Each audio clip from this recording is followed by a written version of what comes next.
The affirmations that you were saying this morning, yeah, your SP picked up on them. Inevitably so. They inevitably pick up our dominant thoughts, which then selects the interactions that we have, the narrative that we have, the versions of them, aka the experience that we have in regards to that person, in regards to that SP.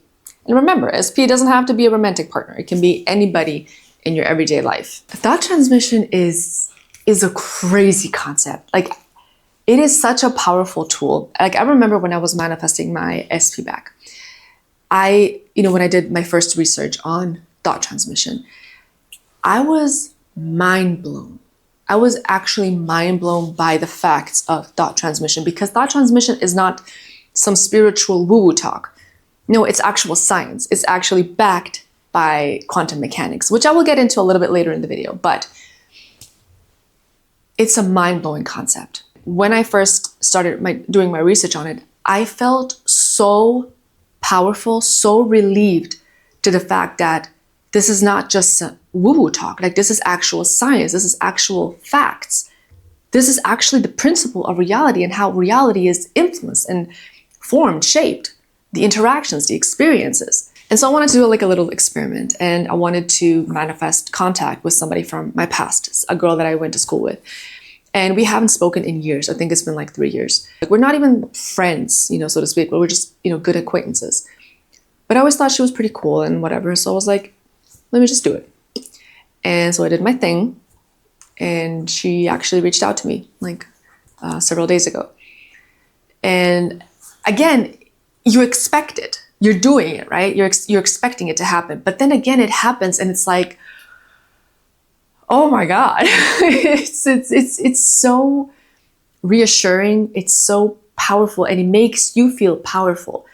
It gives you such a confidence boost. And that's why I say, like, even like to my one-on-ones, and I say this to you now, don't try to just focus on the one main goal in your life, whether it's SP or money or whatever it is. But like, do a little small manifestations here and there, just to like get your mind off of the main goal, but like to also boost your confidence and your abilities to consciously manifest the things that you want. So here's what I want you to understand. Again, let's say SP's name is John. Thought transmission is not just you affirming, John loves me, John and I are together, John is obsessed with me, and stuff like that. Yes, John will pick up those affirmations, those thoughts, inevitably so. But what are you thinking the rest of the day? What are you affirming the rest of the day? Because John is going to pick up what you are dominantly persisting in. So that's going to come up as affirmations, the one that you are mindfully affirming, or robotically, doesn't matter. But also the inner conversations, the default inner conversations and default assumptions, the default narrative that you are having in regards to John or anybody else that you're manifesting. So when we're consciously manifesting somebody, and when we're consciously transmitting our thoughts to somebody, we are going to have to be a little bit more mindful in what we're thinking. So let's say you want John to apologize to you. John hurt you for whatever reason, and you want them to apologize. It's okay to manifest an apology. But what's not really okay is you dwelling and reliving those past arguments, the past situations that happened that made John hurt you. You reliving it is what's keeping you in that state, in that awareness, in that reality. So if you want an apology from John, a new version of John can still do that without you reliving the arguments. It's about having the new version align so perfectly that they naturally apologize. So what I'm saying is, don't confuse John. Don't waver. If you're thinking, John loves me, John loves me, John loves me, John is thinking, I love her, I miss her, I want to be with her. But if you're thinking, oh, he's a jerk, he doesn't want to text me back, he's probably doing this, he's probably doing that, John is also thinking, oh, maybe it's not a good idea, maybe I should step back, maybe she doesn't even want me to be with me, and stuff like that. Because John has to conform. So instead of just stating those SP affirmations, what I want you to do is I want you to encourage your SP. Encourage your SP. How? Speak to them. Speak to them directly. So again, let's take John. Instead of just saying, John loves me, John loves me, John loves me, speak directly to John and say, John, you know you love me. John, you know I'm the only one for you. You know no woman compares to me. You know I am the best thing that ever happened to you. I am your comfort zone. I am your safety zone. I am your queen. You cannot stop thinking about me. You know you love me. You know you want to kiss me. You know you want to hold me. Everybody's asking you about me. Your parents are asking you about me. Your friends are asking you about me. You're dreaming of me. You know that we belong together. You're encouraging John by speaking to John directly, connecting to John energetically, directly. feels different. Like, try it out. It feels different. Like the way I do it is either with the phone call method, you can speak to them in your mind, or you can rampage out loud directly to them. But you will notice the difference. You will notice that difference, like feeling inside of you. I can't explain it. Like it's hard to explain it. You just have to experience it. You have to be persistent though. And you have to remember that John is a person. Your SP is a person, is a human being. So you have to give them time and space to process those feelings, those emotions, and those thoughts, and to act on them. You have to give them time and space. Think about how many times you were processing your own thoughts and emotions before you acted on them. So allow them to process and act on them, but keep encouraging them. Keep encouraging them and speaking to them directly.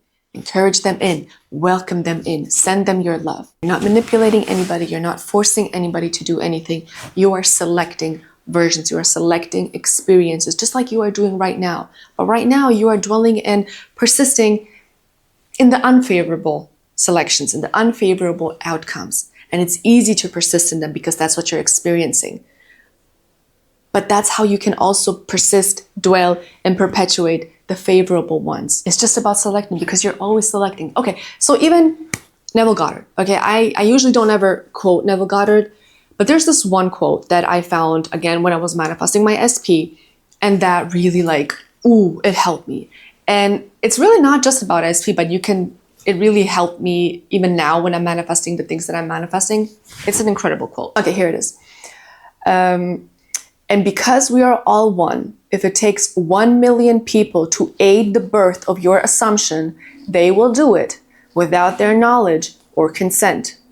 So you don't have to ask anyone to aid you. They will do it not even knowing that they are. So Neville Goddard, this is from Neville Goddard, okay? So it's not about you manipulating anybody. It's about the world conforming to you. Reality has to bend in your favor, inevitably so. So if it takes 10 people, 1,000 people, or 1 million people, they will move. Not because you forced them, not because you manipulated millions of people. No, but because reality has to bend in your favor, no matter what. They will shift, they will change, they will align to fit the narrative, to fit the assumption that you refuse to waver from, that you refuse to step away from. And so finally, I want to get into the quantum mechanics part of thought transmission, of the scientific part of it. Again, to prove to you this is not just woo-woo talk, but this is actual science. And if you're anything like me, you need logical explanations. Now, I will leave the case study in the description box so you can read it on your own. It is a little bit of a longer paper, but again, you can read it. You don't have to read it, but I'm going to give you the summary of it, and I'm going to read it because I don't want to fumble up my words. So, quantum entanglement proves that connection is not limited by space or physical contact. Scientists have shown that once particles become entangled, they remain connected no matter how far apart they are. Changes in one are instantly reflected in the other. There is no limit to how many particles can be entangled. So that means consciousness, your thoughts, are not confined to your brain. They reach out, they interact, and they influence reality at a quantum level. So that means that your SP can be across the room from you or across the globe from you. And that doesn't matter. They are still entangled with you.